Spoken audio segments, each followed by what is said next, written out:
रोशनी का एक जादुई द्वीप की एक अनोखी कहानी। कहानी शुरू होने से पहले यह ध्यान में रखें कि यह एक काल्पनिक कहानी है और इसका उद्देश्य सिर्फ मनोरंजन करना है। एक समय की बात है, कहीं दूर समुंदर के बीच में एक जादुई द्वीप था। इस द्वीप का नाम था रोशनी का। यह द्वीप इतना सुंदर था कि आसमान के तारे भी इसकी चमक से जलते थे। रोशनिका में एक लड़की रहती थी जिसका नाम आलिया था। आलिया की उम्र अभी सिर्फ 16 साल थी, लेकिन उसकी समझ और हिम्मत किसी बड़े इंसान से कम नहीं थी।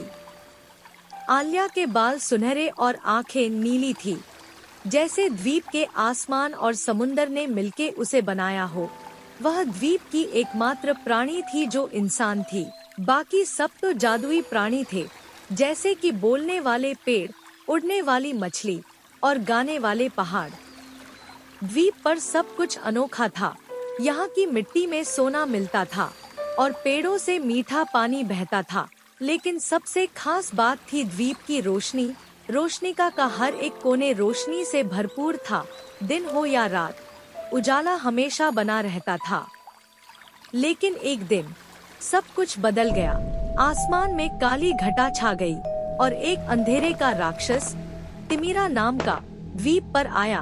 तिमिरा ने अपने अंधेरे से सारी रोशनी को सूख लिया और द्वीप पर छाया एक अनहोनी सी चुप्पी। आलिया ने देखा कि उसके प्यारे द्वीप की रोशनी कैसे एक एक करके घुलने लगी। उसने ठान ली कि वह तिमिरा से लड़ेगी और अपने द्वीप की रोशनी वापस लाएगी। आलिया ने अपने जादुई द्वीप के प्राणियों से मदद मांगी और सबने मिलके एक योजना बनाई। उन्होंने एक जादुई मनका बनाया जो तिमिरा के अंधेरे को रोशनी में बदल सकता था। लेकिन इस मनके को तिमिरा तक पहुंचाना कोई आसान काम नहीं था। तिमिरा ने अपने चारों तरफ अंधेरे के जाल बिछा रखे थे और कोई भी प्रकाश उस तक नहीं पहुंच सकता था। आलिया ने हिम्मत नहीं हारी। उसने अपने जादुई परों को फैलाया और अंधेरे के जाल को चीरते हुए तिमिरा की गुफा तक पहुंच गई।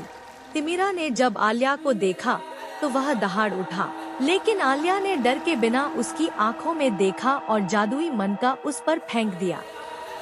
एक चमकती हुई रोशनी ने तिमिरा को घेर लिया और वह पिघलने लगा। जैसे जैसे तिमिरा पिघलता गया, वैसे ही द्वीप की रोशनी वापस आने लगी। पेड़ फिर से बोलने लगे, मछलियाँ उड़ने लगी और पहाड़ों ने फिर से गाना शुरू कर दिया। आलिया ने अपने द्वीप को बचा लिया था। और भी मजेदार कहानियाँ देखने के लिए सब्सक्राइब करें सैदी कॉमिक्स को और बेल की आइकॉन को दबाव ताकि तमाम कहानी तक सबसे पहले आप पहुंच सको।